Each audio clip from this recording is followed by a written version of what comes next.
Hello दोस्तों, गुलविंदर जी के study में आप सभी का स्वागत है। दोस्तों, आज के इस वीडियो में हमने सामान्य ज्ञान से आए हुए 30 इंपॉर्टेंट प्रश्न आपके लिए लाए हैं, जिनका सभी परीक्षाओं में पूछे जाने की संभावनाएं बनी रहती है। तो दोस्तों, वीडियो को बिल्कुल भी स्किप करके मत देखिएगा, वीडियो को शुरू से आखिरी तक देखिएगा। और हाँ दोस्तों, अगर आप भी SSC, railway, banking, army, police या फिर किसी भी तरीके के सरकारी नौकरियों की यदि आप तैयारी कर रहे हैं तो हमारे चैनल गुलविंदर जी के स्टडी को अभी सब्सक्राइब कर ले, क्योंकि परीक्षाओं में आने वाले महत्वपूर्ण प्रश्नों के वीडियो और महत्वपूर्ण नोट्स हम डेली आपके लिए लाते रहते हैं। तो चलिए दोस्तों, आज के पहले प्रश्न की तरफ बढ़ते हैं। पहला प्रश्न पूछा गया है दोस्तों कि हड़प्पा सभ्यता किस युग की थी। बहुत ही इंपॉर्टेंट प्रश्न है। तो हड़प्पा सभ्यता कांस्य युग की मानी जाती है दोस्तों, तो उत्तर हो जाएगा इसका कांस्य युग। ठीक है। अगला प्रश्न है, हड़प्पा सभ्यता की खोज किसने किया था। तो हड़प्पा सभ्यता की खोज जो है दयाराम साहनी ने किया था। और यदि डेट पूछा जाए दोस्तों तो सन 1921 हो जाएगा। ठीक है, दयाराम साहनी इसका उत्तर हो जाएगा। अगला प्रश्न है कि हड़प्पा सभ्यता के अंतर्गत जो है हल से जोते गए खेत के साक्ष्य अथवा प्रमाण कहाँ पर पाए गए हैं।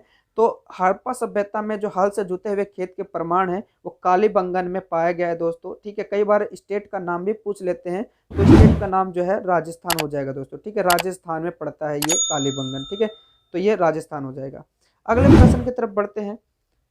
अगला प्रश्न है दोस्तों कि भारत के राष्ट्र चिन्ह में प्रयोग होने वाला जो शब्द है सत्यमेव जयते, वो कहाँ से लिया गया है। तो भारत के राष्ट्र चिन्ह सत्यमेव जयते जो है मुंडक उपनिषद से लिया गया है। तो उत्तर हो जाएगा इसका मुंडक उपनिषद। ठीक है, उत्तर याद रखना है दोस्तों।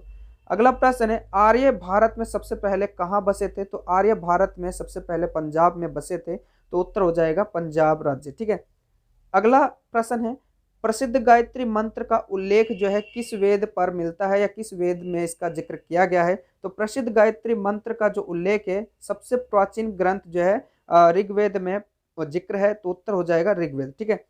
अगला प्रश्न है, ऋग्वेद में सबसे पवित्र नदी किसको माना गया या किस नदी को सबसे पवित्र नदी बताया गया है। तो सरस्वती नदी को सबसे पवित्र नदी माना गया है दोस्तों। तो उत्तर हो जाएगा सरस्वती नदी।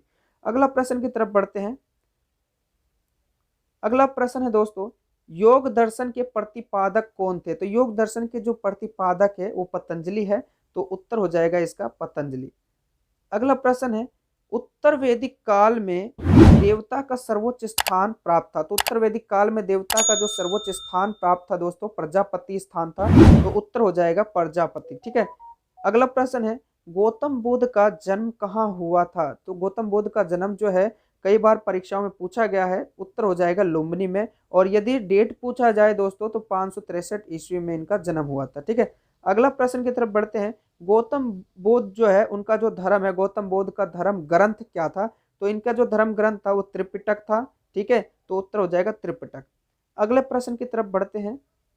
अगला प्रश्न है दोस्तों, प्रश्न देखिए, बौद्ध, बहुत ही इंपॉर्टेंट प्रश्न है।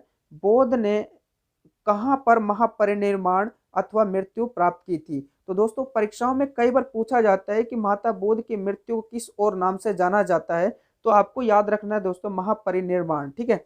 और इनकी जो मृत्यु है कुशीनगर पे हुआ था, कुशीनाराबीज कहते हैं। अगला प्रश्न है, कौन सी जगह प्रथम बौद्ध संगति अथवा सभा आयोजित की गई थी। तो बौद्ध का जो प्रथम संगति वह कहाँ पर आयोजित किया गया था। तो बिहार के राजगृह नामक जगह पर हुआ था। तो उत्तर हो जाएगा राजगृह। ठीक है।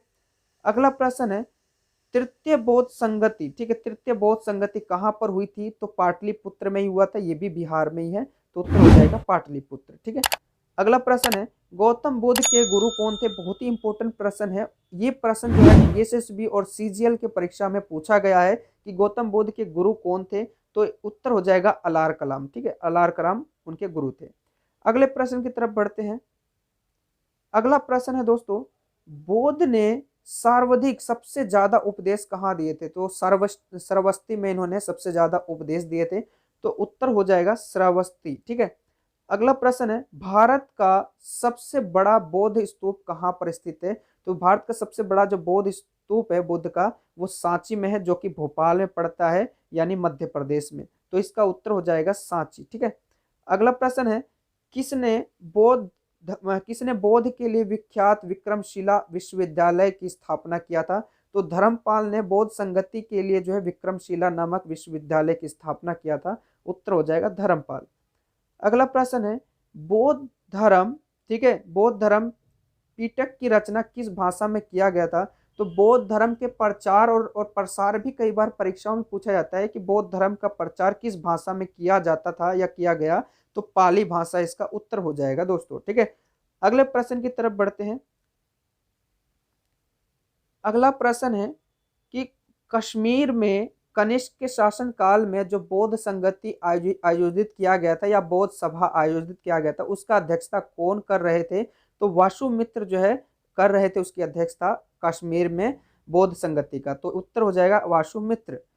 अगला प्रश्न है गौतम बुद्ध ने प्रथम उपदेश कहाँ दिया था, यानी कि महात्मा बुद्ध ने जो है सबसे पहला उपदेश कहाँ दिया था? उत्तर प्रदेश के सारनाथ में दिया था, तो उत्तर हो जाएगा सारनाथ, ठीक है। बहुत ही इंपॉर्टेंट प्रश्न है।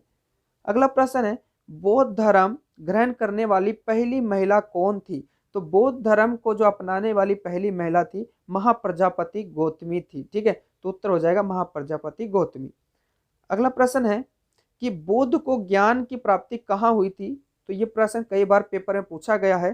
तो महात्मा बुद्ध को जो ज्ञान की प्राप्ति है बिहार के बोध गया नामक जगह पर मिली थी, तो उत्तर हो जाएगा बोध गया, ठीक है। अगले प्रश्न की तरफ बढ़ते हैं। अगला प्रश्न है दोस्तों कि सारनाथ में बुद्ध का जो प्रवचन है वो क्या कहलाता है? तो सारनाथ में उन्होंने सबसे पहला उपदेश भी दिया था, तो वो जो प्रवचन है धर्म चक्र प्रवर्तन के नाम से विख्यात है, तो उत्तर हो जाएगा दोस्तों धर्म चक्र प्रवर्तन, ठीक है। अगला प्रश्न है महावीर का जन्म कहाँ पर हुआ था? तो महावीर का जन्म जो है कुंडल ग्राम नामक जगह पर हुआ था, तो उत्तर याद रखना कुंडल ग्राम, ठीक है। अगला प्रश्न है महावीर के माता का क्या नाम था? तो महावीर का माता का नाम जो है त्रिशला थी, उत्तर हो जाएगा त्रिशला। अगला प्रश्न है महावीर का मूल नाम अथवा वास्तविक नाम क्या था? तो वर्धमान के नाम से भी इन्हें जाना जाता है, तो उत्तर हो जाएगा वर्धमान, ठीक है। अगला प्रश्न की तरफ बढ़ते हैं।